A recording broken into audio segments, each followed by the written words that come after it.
Yes exactly. And అంత team members కలిపి ఇప్పుడు గద్దర్ అవార్డ్. సో నెక్స్ట్ ఏమైనా టార్గెట్ ఉందా? నెక్స్ట్ ఇయర్ కూడా మళ్ళీ ఒక మంచి మూవీతో రావాలి, సేమ్ ఇలాంటి మూవీయే చూస్ చేసుకుంటారా లేకపోతే డిఫరెంట్ సబ్జెక్ట్ తీసుకుంటారా? సో ఎలా చూడబోతున్నాం యదువంశీ గారిని? డెఫినెట్లీ డిఫరెంట్గానే చూస్తారండి. అంటే ఇది కుర్రలతో చేసాం, డెఫినెట్లీ నెక్స్ట్ కూడా రిలేటబుల్గానే ఉంటుంది కానీ బట్ కంప్లీట్లీ కొంచెం పెద్ద స్కేల్లో ఉంటుంది. Working on it. Same Niharika గారి ప్రొడక్షన్లోనే చేస్తాం? లేదండి, బయట జరుగుతుంది. ఇంకోటి నిహారిక గారితో మేము ఒక సినిమా చేద్దామని మేము అందరూ అనుకున్నాం. అది మేబీ ఇప్పుడు సాధ్యపడుతుంది. అంటే ఏమైనా క్లూ వదులుతారా? పెద్ద హీరో ఆర్ నార్మల్? పెద్దవాళ్ళే అవుతారు, బట్ ఎవరు అనేది పూర్తిగా తెలియదు ఇంకా. అంటే డేట్స్ బట్టి అన్ని బట్టి మారుతూ ఉంటాయి కదా. So even I'm waiting for that. And Yaduvanshi గారు ఇప్పుడు అంతా కూడా వెబ్ సిరీస్ కల్చర్ కూడా నడుస్తుంది కదా, పెద్ద పెద్ద యాక్టర్స్ కూడా వెబ్ సిరీస్కి వచ్చేస్తున్నారు. So you have any plan? ఇప్పుడైతే ఏం లేదండి, చేస్తారు కానీ తెలీదు, బట్ ఇప్పుడైతే అస్సలు ఏం లేదు. అండ్ కంప్లీట్లీ సినిమా పర్సన్, నేను వెబ్ సిరీస్ పర్సన్ అస్సలు కాదనమాట. ఏ వెబ్ సిరీస్ని పెద్ద నేను చూసింది కూడా లేదు. Completely cinema person. నాకు సినిమా అంటే థియేటర్కి వెళ్ళి సినిమా థియేటర్లో చూడాలి. నేను ఓటీటీ పర్సన్ కాదు నేను అసలు. అంటే అప్కమింగ్ ప్రాజెక్ట్స్ ఎన్ని ఉన్నాయనుకోవచ్చు? చేయగలంత ఓపెన్ అంతా చేస్తాం. ఇప్పుడైతే 2 నడుస్తున్నాయి. ఇప్పుడు 2 నడుస్తున్నాయి. ఆ రెండింటిని ఏది ముందు అవుతుంది అనేది నాకు కూడా క్లారిటీ లేదు ఇంకా. మళ్ళీ ఇంకొక వరల్డ్ కి తీసుకెళ్ళడానికి డెఫినెట్లీ ఈ 2 యూనిక్ గానే ఉంటాయి. అయితే డెఫినెట్లీ అండి, 2 రకాల వరల్డ్స్, 2 రకాల ఊళ్ళోకి వెళ్తాం. మళ్ళీ డెఫినెట్లీ మళ్ళీ ఊరిని గుర్తు తెచ్చుకుంటారు అందరూనే. న్యాచురల్గా ఉంటాయి నా సబ్జెక్ట్స్ అన్నీ. ఎక్కడ సినిమాటిక్ కాకుండా న్యాచురల్గా అరే ఇది మా ఊర్లో జరిగింది ఇలాంటిది అనుకునే విధంగానే సినిమా ఉండబోతుంది. ఈవెన్ ఐఎమ్ ఈగర్లీ వెయిటింగ్ అనమాట. అండ్ మీకు ఫస్ట్ మూవీ అయినా కూడా మంచి హిట్ వచ్చింది, ఆడియన్స్ మంచిగా ఆదరించారు. అండ్ ఆ సాంగ్ అయితే ఎప్పటికీ కూడా ఒక మూమెంట్గా ఓల్డ్ ఈజ్ గోల్డ్ అన్నట్టుగా మిగిలిపోతూ ఉంటుంది.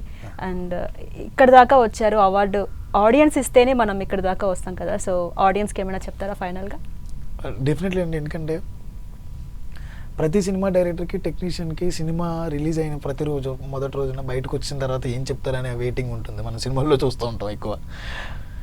బయటకు వచ్చిన తర్వాత ఈవెన్ ఐఎమ్ ఆల్సో వెయిటింగ్. బాగోలేదంటారా, బాగుందంటారా, మొహమాటానికి చెప్తారా, అసలు ఏంటి బాగుందని మనం చెప్పుకోవడం కదా, ఆడియన్స్ చూసిన వాళ్ళు చెప్పాలి కదా.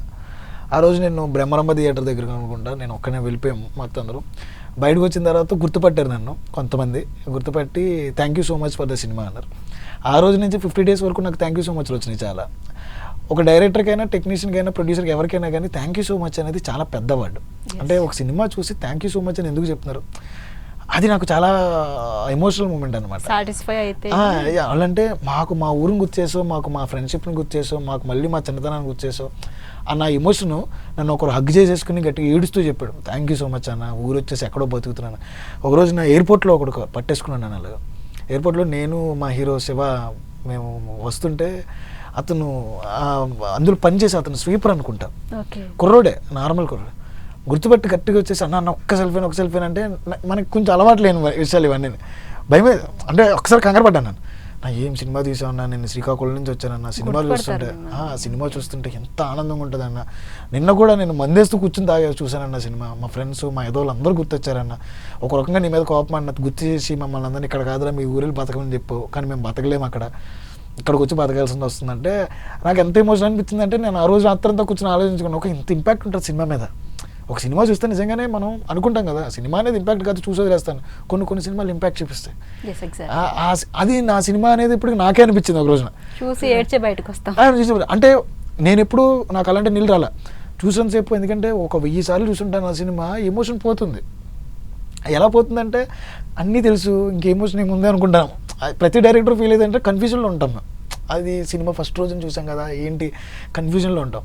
50th రోజున వచ్చింది నాకు. 50th రోజున మా ఎగ్జిక్యూటివ్ ప్రొడ్యూసర్ రమేష్ గారు మమ్మల్ని అందరినీ తీసుకుని బాలానగర్ వెమ్మల్ థియేటర్కి వెళ్ళారు. వెమ్మల్ థియేటర్ కూర్చొని చూస్తుంటే ఈ కుర్రోళ్ళు ఎవరో కూడా తెలియదు, వీళ్ళందరికీ ఫ్యాన్స్ వచ్చారు. ఆ ఫ్యాన్స్ అందరూ ఆ రోజున 50th డే వెళ్తున్నాం అని చెప్పి దగ్గర ఓ 300 మంది 400 మంది థియేటర్కి వచ్చారు. అంటే 50th రోజున వీళ్ళందరినీ కలవడానికి వచ్చారు. పాట పాడుతుంటే డ్యాన్స్ వేస్తున్నారు, వాళ్ళందరూ కలిపి పాట పాడుతున్నారు. టైటిల్ కూడా డిఫరెంట్గా ఉంది, కమిటీ కుర్రోళ్ళు. అసలు ఏంటా కమిటీ? అంటే ఆ రోజున నాకు ఎంత ఎమోషనల్ అనిపించింది అంటే ఆ రోజు నేర్చాను, నా కళ్ళని నీళ్ళు వచ్చినాయి. ఏంటంటే ఓకే నా యాక్టర్స్ అందరినీ రికగ్నైజ్ చేస్తున్నారు, వాళ్ళ కష్టం కనబడుతుంది ఎదురా. 50వ రోజు అంటే ఇది కాలం అసలు 50వ రోజు ఎక్కడ వస్తుంది? ఈవెన్ 15 థియేటర్లోనే ఉండి 20 థియేటర్లోనే ఉండి 50 రోజు వచ్చింది మన సినిమా. 50th డేస్న 300 మంది థియేటర్కి వచ్చారు. సో అది చాలా పెద్ద మూమెంట్ నాకు. అలాంటి మూమెంట్స్ చాలా ఉన్నాయి. థ్యాంక్ యూ సో మచ్ అనేది అది లైఫ్ టైం అచీవ్మెంట్ అచీవ్మెంట్ అనమాట నాకు.